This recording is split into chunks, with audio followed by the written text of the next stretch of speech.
Өглөөний минь. За надад сангийн ам болон уулуурхай амд асуулт байна. За өчигдөр засгийн газрын тэр 55 дугаар тогтоол нэлээд яригдлаа.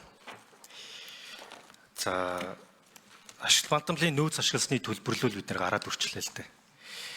Энэ амнат гэдээ яриад байгаа боловч энийг бид нэр том зургаар нарах хэрэгтэй. Амнат гэдэг бол төрийн нийтийн өмч буюу ард түмний өмчийг ашиглаад түүнд төлж байгаа төлбөр юм. Яг бүх орны жишг дээр байдаг. Тэр төрд сангийн яамд за төрийн сан төлөгдсөн нийт амнатын 3/2 нь баялагын санаар руу явдаг шүү. Тэгэхээр чинь бид нэр нэгсэндээ амнат өөрчлөх тоолонд баялагын санд орох, баялагын сангаар дамжаад 3.5 сая иргэнд очих, ирээдүйн өв санд 65% хадгалагдаг энэ мөнгөрөг л одоо дүнгийн өөрчлөлт байна гэсэн үг юм л та. Тэгээд энэ дээр нэг тодорхой асуултууд байгаа юм. За биржийн тухай хуулийг баталснаас хойш биржээр бол бараг 20 гаруй их найт төгрөгийн арилжаа явагдсан. Нэлээд амжилттай явсан. Уул нь бол. За энэ 55 дугаар тогтоол дээр нийт одоо борлуулж байгаа бүтээгдэхүүнийхээ 25%-ийг гээд заасан байл л дээ. Тэгэхээр энэ амнат хэрвээ бид нар өөрчлөх гэж байгаа бол нэлээд тийм бодиттой судалгаан дээр үндэслэж заавал хийгдэх ёстой. Яг л энэ дээр хідэн тэр бумын асуудал яригдсан. Дандаа баялагын сан руу орох мөнгө л гэсэн үг байхгүй. Баялагын сан руу 65%, 25% нь бол буцаад төсөв рүү. Тэгэхээр энэ 25% гэдгийг яаж ямар тооцоол дээр үндэслэж гаргаж байгаа юм бэ? Нэгдүгürt. Хоёрдугаарт яагаад энэ тогтоол дээр 12 сарын 31-нд дуусна гэж байгаа. Яагаад 4 сарын хугацаатай нэг туршилтын юм шиг тавьсан юм бэ? Ийм төр зургийн засгийн газрын тогтоолоор ингэж амнатыг өөрчилж болох уу? Энэ бол нэлээд ноцтой санагдаад байна л та. За хоёрдугаарт төсвийн хүрээн дээр ч гэсэн төсвийн төсөөлөл дээр ч гэсэн одоо оюу толгой төслийн одоо жисалтны агуулга сайжрах учраас гэд ер нь бол дотоодын бүтээгдэхүүний өсөлтийн тооцоолоо хийсэн байл л дээ. Тэгэхээр төсөвч гэсэн эндээс шууд том зургаараа хамаарад явна гэсэн үг. Тэгэхээр нэг тохиолдолд оюу толгой төслийн жисалтны одоо хувь нь сайжрах юм уу? Энэ бол нөгөө онтрогийн талбай руу малталд ороод онтрогийн талбай руу олборлолт хийгдсэн тохиолдолд оюу толгой төсөөс гарч байгаа жисалтны агуулга илүү сайжрах ийм тооцоолтой. Онтрогийн талбай дээр байгаа жисалтны агуулга оюу толгой бүлэг орны хамгийн өндөр нөхгүй. Хамгийн өндөр. Тэгэхээр энэ дээр тооцоол дээр яг ямар агуулгаар хийсэн. Онтро дээр бид нар малталд орно, олборлолт хийгдэнэ гэдэг тооцоол явсан мó. Эсвэл тэн дээр бас одоо яг төрөөс яг хувь авах дээр юу гэж тооцоолсон бэ?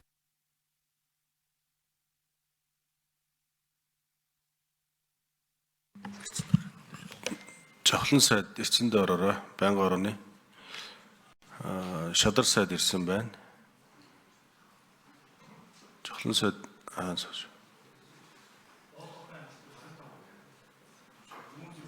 уулуурхай ам хариулъя.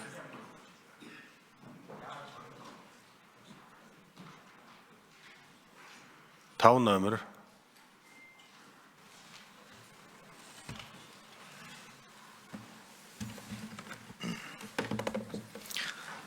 За ажилтны эзэсвэлийн яамны төрийн нэр эмчийн дарга ташбүрүү бат наримл гишүүний асуултанд хариулъя. За хуулинд экспортын бүтээгдэхүүний борлуулалтын үнэлгээний үндэслэл болох олон улсын жишиг үн тогтоодог биржийн зах зээлийн үнийн их сурвалжийн нэрийг тухайн бүтээгдэхүүний нэр төрлийг харгалзан засгийн газар нийт зарлана гэдэг ийм хуулийн заалттай энэ хуулийнхаа дагуу тогтоолд өөрчлөлт оруулсан. За ер нь бол Монгол улсын Төрийн бас Ганбаатар гишүүний асуултанд асуулсан зүйл дээр энэ биржийн тухай хуулийн дээр зөвхөн одоо төрийн болон орон нутгийн өмчит компаниуд 100% биржээр одоо арилжаагаа хийх ийм одоо зохицуулттай.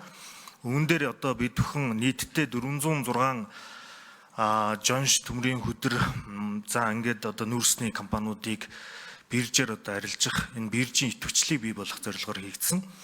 За үндсэндээ бол хувийн одоо компаниуд биржийн арилжаа явуулныг бол идэвх юм сул байгаа. Тэгэхээр энийг одоо нэмэгдүүлэх хүрээндээ 25% биржээр зарчих юм бол үндсэн одоо амнатыг бусдыг бол тооцно гэдэг ийм одоо нөхцөлийг бий болгосон. Ингэснээрээ биржийн арилжааны бол идэвх нэмэгдэж төрийн компаниуд бол 100% явна. Харин энэ дээр нэмэгдэж одоо хувийн аж ахуй нэгжид орж ирнэ гэдэг ийм одоо тооцооллыг хийсэн.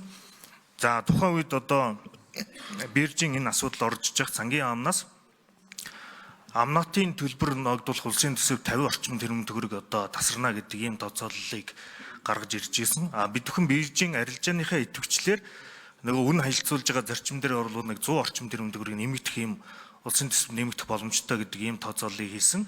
Өнөөдрийн байдлаар түрүүний хэлсэн дээр 5 сая тонн нүүрс нэмж одоо идэвхжлээрээ олборсонтой холбогдлолтой 80 тэрбум төгрөгийн одоо орлого төвлөрүүлсэн байгаа.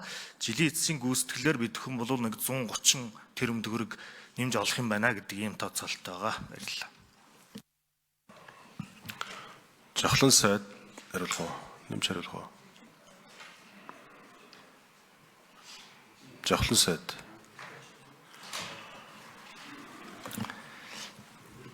Тийм. За энэ жилийн хувьд нүүрсний үн унтсан нүүрсний компаниудын хувьд бол бас нэлээд том сорилтын жил болж байна.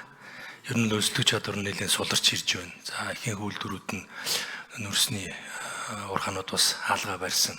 За салбарын хувьд бол бас хүндхэн жил болж байгаа шүү. За нэгдүгээрт, хоёрдугаарт бид юуны тулд үндэсний биржийн тухай хуультай боллоо уул уурхай. Тэгэхээр энэ уул уурхайн бирж рүүгээ бүрэн шилжих ёстой.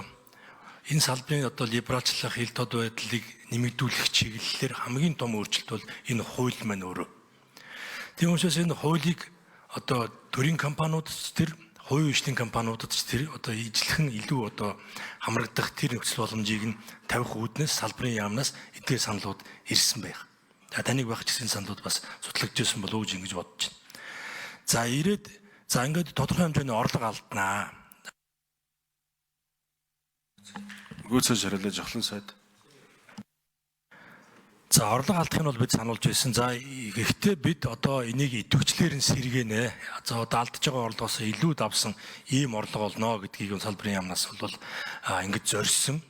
За ингээд засгийн газар дээр хэлцээд энийг бол шийдвэр өгүүлсэн газар гаргасан. За гэхдээ туршилтын хугацаа тавья.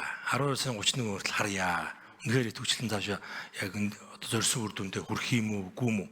Хэрвээ одоо салбараас ялангуяа хувийн хвшлийн одоо энэ хамрагдaltaа нэмэгдүүлэхгүй, орлого нэмэгдэж өгөхгүй болвол одоо 12 сарын 31-ээс хойш одоо сунгахгүй шүү гэдгийг анхааруулад ингээд хугацаа тавьсан. Ийм зохицуулт. За одоо харин салбарын яамнаас хэлж байгаа энэ үр дүнгууд нь бол гарч эхэлж байгаа юм байна. 12 сарын 31 хүртэл одоо энэ үр дүн одоо баталгаажнаа гэж ингэж харж байна. Хоёр дахь нь юу вэ? За онтрыг За нэг номер. яам нариус. Нэг номер.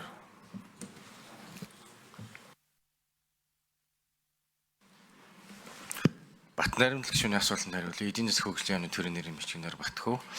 Биднээс 26 оны эдийн засгийн тооцоолол хийхдээ ер нь бүх салбараар бодит секторууд дээр хэрэгжих төслүүдийн явц төлөвлөлт энийг хэрэгжүүлэх шаардлагатай авах арга хэмжээнүүдийг бүгдийг тооцоолж харгалзаж үзэж байгаа. Таны тухайлан асуусан оюу толгой ордын асуудал дээр ч гэсэн эрх чөлөөдөд одоо баяжмалын хэмжээ алтны агуулмж нэмэгдэх тооцоолыг тусгасан. Дээр нь онтрогийн лицензтэй холбоотой асуудлыг бас оруулж тооцсон байгаа. Засгийн газрын зүгээс байгаа асуудлыг шийдвэрлэх талаар арга хэмжээ авч ажиллах ёстой. Бүх салбартаа шаардлагатай гэрээ хэлцээрийг хийх ёстой, хилцлийг хийх ёстой гэдэг агуулгаар энэ дэр оруулж ажиллаж байгаа. Ер нь эдийн засгийн өсөлтийн тоонууд маань бас зорилттой төвшин гэж ойлгож байгаа. Шаардлагатай арга хэмжээг авч ажиллах ёстой гэж.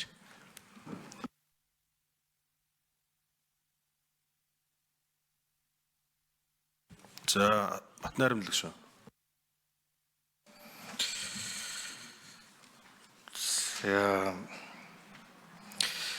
Би асууад байна л да. 25, 75 яг ямар тооцоол дээр үндэслсэн бэ гэсэн чинь тооцоол дээр үндэслсэн гэдэг. Яг ямар тооцоол байна? Тэр тооцоол тайлан байгавал тэрийг хармаар байгаа байхгүй юу? Жишээлбэл сангийн яамнаас санал өгтөө доор хэж 3-1 нь байх нь зүйтэй гэсэн байна шүү дээ. Тэгэхээр сангийн яам мэдээж төсвийн тооцоолыг хийгээд 3-1 гэсэн байгаа шүү дээ. Тэгэхээр энэ дээр уулуурхай яам яагаад 25 юм бэ гэж асууад байгаа юм л та. Яг ямар үндслэлээр? Ялангуяа амнаад дээр бид нэр маш тодорхой үндслэл дээр яг одоо ийм шийдвэр гарахгүй бол сангийн сайд та мэдж байгаа шүү дээ. Амнаад бол баялагын санал руу орж байгаа үндсэн орлогыг бүрдүүлж байгаа хэлбэр ш төлбөр мөн үү? Тийм учраас эндээс үнэхээр тэгвэл бас тэр 100 тэрбумын нэмэлт ашиг гэдгийг нь би тэрийг нь хармаар байна. Тэр 100 тэрбумын нэмэлт орлого яг хаанаас гараад байна? Нэмэлт цаг авч одоо цагаад бас нэмэлтээр одоо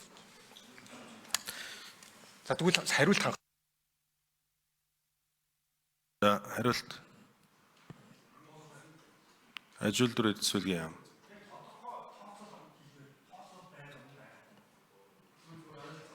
Таван номер.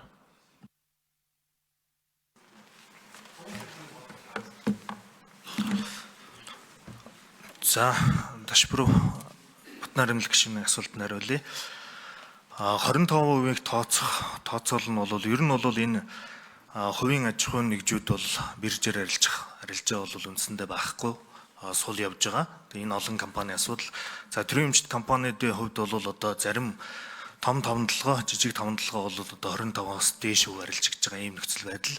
Тийм учраас ер нь бол хувийн хвшлийн биржийн арилжааг идэвхжүүлэх хүрээндээ 25% гэдэг босгыг тавиад тэгээ тэрнлэг хүрэх гэдэг нь бол биржийн арилжааг нэмэгдүүлнэ гэдэг ийм зүйл байгаа.